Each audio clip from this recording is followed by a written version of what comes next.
The purpose of this presentation is providing information for primary school teachers, but I guess it gives a good overview of the general geology as well.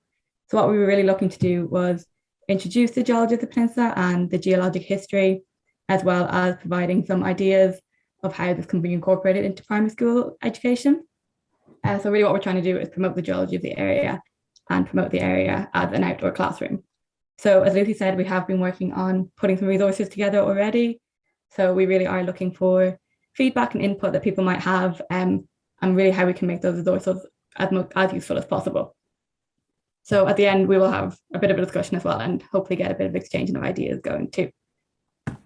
So bringing geology into the classroom is a lot of positives that could be taken from it. I guess the first thing, as Lucy was saying as well, when we've been to school so far, geology is something that the children seem to be naturally really engaged and enthusiastic about, and they really love the more imaginative side of considering what the area might have looked like in the past. As well as this, incorporating more place-based and local learning into the geography material that's already been covered and created or looked at primary school level is a great way of creating more memorable and unique learning experiences for the children. And there's also a lot of useful skills that they can pick up from examining and looking at the local geology, like observation, reflection, and interpretation. So while the geology in every part of Ireland is quite unique and special, the geology of Iveragh is particularly interesting. So Iveragh has a long geologic history. It goes back over 385 million years. And through this time, the area has it's traveled from the southern to the northern hemisphere. It's been caught up in continental collisions, covered by deserts and buried by ice. So all of these different events and periods have left a unique signature in the landscape of Iveragh. And that's really what makes it such a great place to have an outdoor classroom, because you have this range of geographic and geological processes and features that you can see in the landscape itself. So as well as this, Iveragh is an area of national and international geologic significance. Obviously, we have some of the world's oldest tetrapod trackways, and we also are in the vicinity of the tallest mountains in the country with the McGillicuddy Reeks, as well as having this recently glaciated landscape. So for the next few slides, I'm just going to run quite briefly through the geologic history of the peninsula and the major events that have shaped the landscape that we can see today. Don't worry if you don't catch it all. We are working on providing more educational materials, and there'll be more information available on the website too. So our story really begins in the Devonian period, about 385 million years ago. And at this time, this is when the formation of really all the rocks that we can see around Iveragh today was occurring. So these rocks are generally sedimentary rocks, and they belong to this big formation known as the Old Red Sandstone Formation. So during the Devonian, the island wasn't an island like we know it today, but it existed as part of a much larger continent known as Russia. And this Russian continent straddled the equator. So within this continent, as you can see on the map here, Ireland was located to the south of the equator, so about 20 to 25 degrees south of the equator.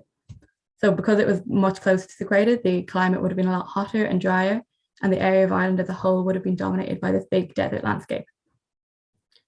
So Iveragh itself within this landscape was actually subject to quite frequent and periodic flooding events.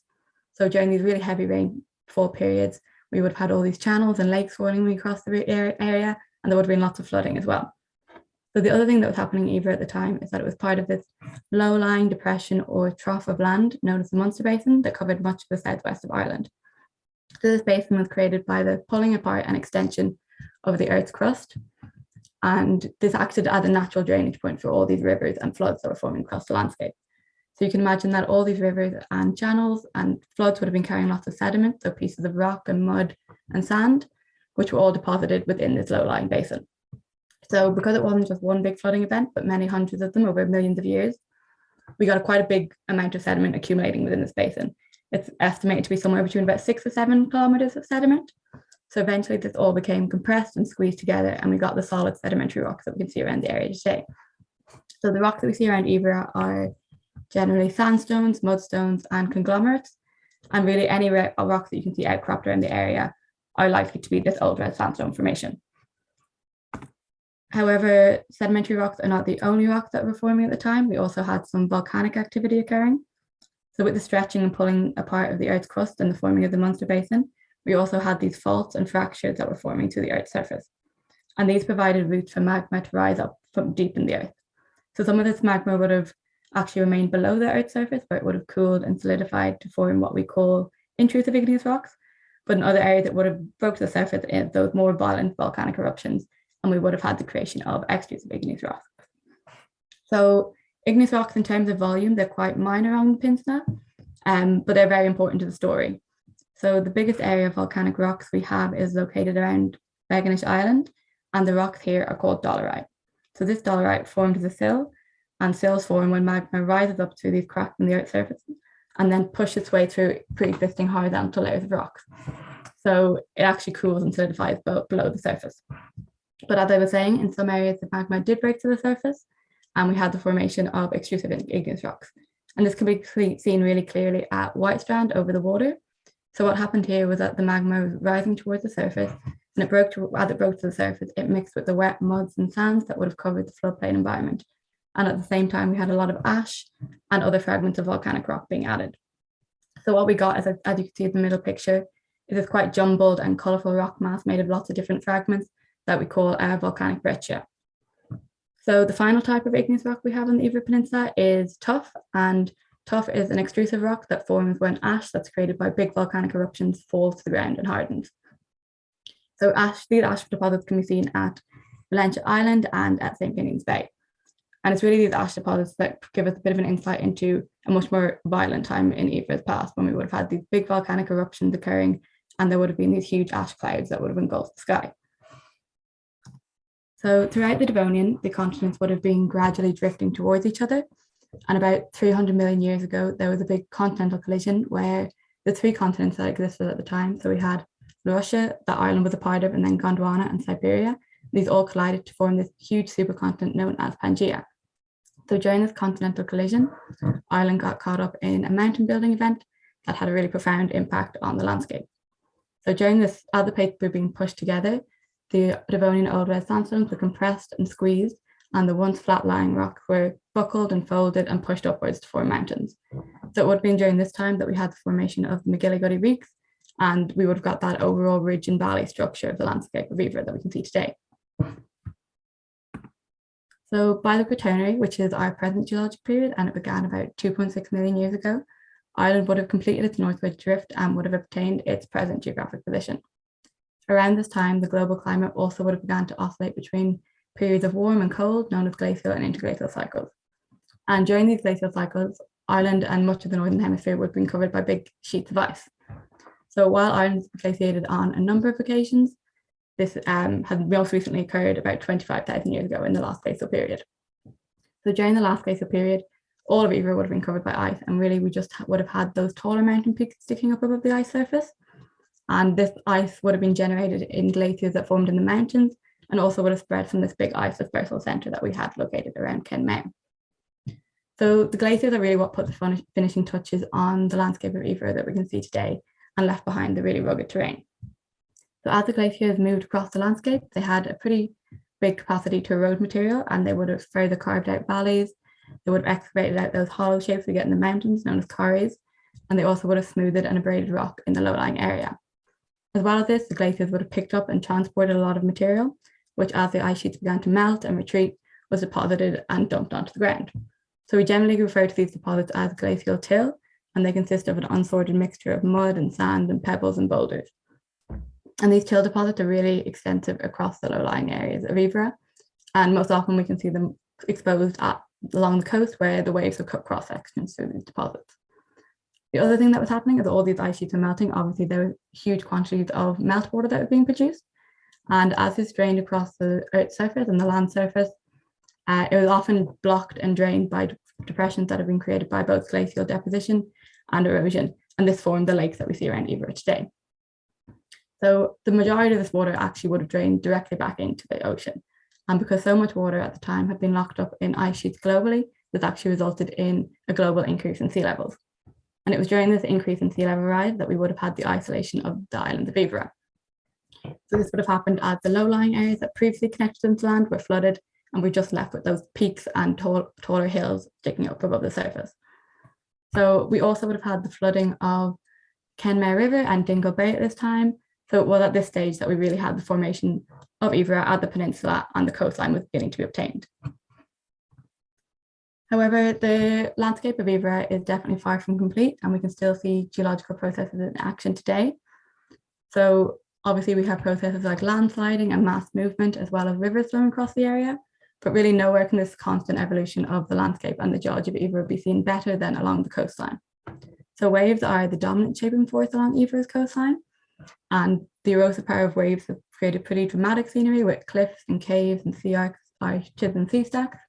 But it's not only erosion that's been shaping the coastlines. We've also had quite a lot of deposition with the formation of sandy beaches and pebbly storm beaches, as well as sand spits and sandbars. So although these features appear quite permanent on our landscape, it's important to remember that they actually are in constantly being recycled and remolded as these processes of erosion and deposition continue. So just to quickly recap on those major periods, I'm going to link into the key lessons or topics that can be covered within each of these. So within the Devonian, we had the formation of all the sedimentary and igneous rocks on the peninsula. So within this, the obvious thing to explore is what are rocks, how do rocks form, and what are the different types of rocks. Within the Devonian, there's also the potential to explore how the landscape of Iveragh and Ireland has changed through time and how we've had different environments at different times. And although we didn't really touch on it today, there is the potential to take a look at fossils and what fossils can tell us about the plants and animals that lived in the past. So with the mountain building event, there's quite a lot of potential to explore some really big geological processes. First of all, we have the Earth structure and the layers of the Earth, and then the idea of plate tectonics, and then finally how mountains can sometimes form when these plates collide. So with the Ice Age, again, we have that idea of the landscape changing through time and the different environments that have existed in Iveragh's past. As well as this, there's an opportunity to explore glaciated landscapes more generally, which can lead into a bit of a conversation about where glaciers can be found today and how these might be under threat with things like climate change. So finally, with coastal geology, the main thing that we have is this idea that the coastline and the geology is constantly changing and evolving, as well as the introduction of erosion and deposition and the range of features that these create along our coastline. So in terms of geology in the classroom, we have been working on, and we are currently working on putting together some education packs with teachers' lessons and activity sheets. At the moment, we've been focusing on that bigger story of how the landscape of Iveragh came to be, so the geology of the area's past, present, and future. And really that just covers the big topics that we've looked at today. But as Lucy was saying, we are really keen to get your feedback because these are in the initial stages of being developed. There's a lot of scope for them to be altered or tailored depending on the input or feedback that we get. So one of the other big things that we've been considering doing is the potential of providing rock packs or rock samples out to local schools. So I guess the thinking behind this is that this is something that can be examined and handled by students in the classroom, and which can help give them more interactive and engaging lessons. And then they can also practice describing and observing the different characteristics of rocks and what makes certain rocks different to each other. So I guess the great thing about geology education, it's something that can be done really well outdoors.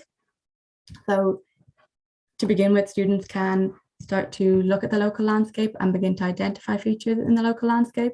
And this will, particularly if it's been something that they've covered in the classroom, this is something that will really help bring the geology to life and help them to really understand how the geology is the shaping force of the land beneath them. So this can hopefully progress on to a bit of a consideration of how the landscape might be changing, as well as kind of trying to visualize what it might have looked like in the past.